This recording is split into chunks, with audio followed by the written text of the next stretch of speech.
देगा। तो gross salary से स्टैंडर्ड डिडक्शन घटाने के बाद और बाकी इनकम जोड़ने पर टैक्स कैलकुलेशन के लिए मिस्टर अमित की जो टोटल टैक्सेबल इनकम बनती है वो है 14 लाख रुपए।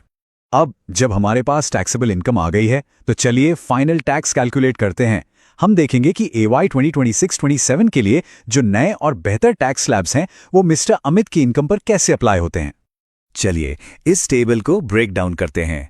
4 लाख तक कोई टैक्स नहीं, 4 लाख से 8 लाख पर 5% लगता है जो हुए 20,000 रुपए, फिर 8 लाख से 12 लाख पर 10% के हिसाब से 40,000 रुपए और आखिर में 12 लाख से 14 लाख पर 15% के हिसाब से 30,000 रुपए। इन सब को जब हम मिलाते हैं तो टोटल टैक्स बनता है 90,000 रुपए। पर रुकिए, अभी एक स्टेप और है। इस टोटल टैक्स के ऊपर 4% का हेल्थ और एजुकेशन सेस भी लगता है जो कि मैंडेटरी है। तो सेस जोड़ने के बाद मिस्टर अमित की जो फाइनल टैक्स लायबिलिटी बनती है वो है 93,600 रुपए। ये वो अमाउंट है जो उन्हें सरकार को चुकाना है। हम लगभग अंत तक पहुंच गए हैं। अब आता है इस प्रोसेस का आखिरी और सबसे जरूरी स्टेप, वेरिफिकेशन और सबमिशन। याद रखिए, इसके बिना आपकी पूरी मेहनत बेकार हो सकती है। चलिए फाइनल चेकलिस्ट देख लेते हैं। सबसे पहले अपने फॉर्म 26AS या AIS से TDS की डिटेल्स जरूर मैच करें।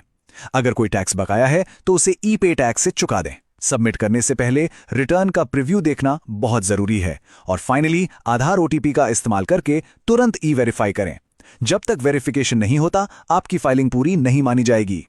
आखिर में चलिए कुछ जरूरी प्रो टिप्स और चेतावनियों पर एक नजर डाल लेते हैं जो इस साल फाइलिंग करते वक्त आपके बहुत काम आने वाली हैं। कुछ बातें हमेशा याद रखें। अगर आपका LTCG 1,25,000 रुपये से ज्यादा है या कोई शॉर्ट टर्म कैपिटल गेन है तो आपको ITR 2 ही फाइल करना होगा। न्यू रेजिम में ATC जैसे ज्यादातर डिडक्शंस नहीं मिलते। हाँ, एम्प्लॉयर का NPS कंट्रीब्यूशन एक अपवाद है। और एक बार फिर कह रहा हूं, वेरिफिकेशन के बिना आपका रिटर्न अधूरा है। तो आखिर में एक सवाल, मिस्टर अमित का केस एक सामान्य फाइलिंग को दिखाता है, लेकिन क्या किसी की अपनी फाइनेंशियल सिचुएशन में इससे ज्यादा कॉम्प्लेक्स बातें या जटिलताएं हो सकती हैं? इस पर जरूर सोचिएगा और अपनी फाइलिंग हमेशा सावधानी से कीजिएगा।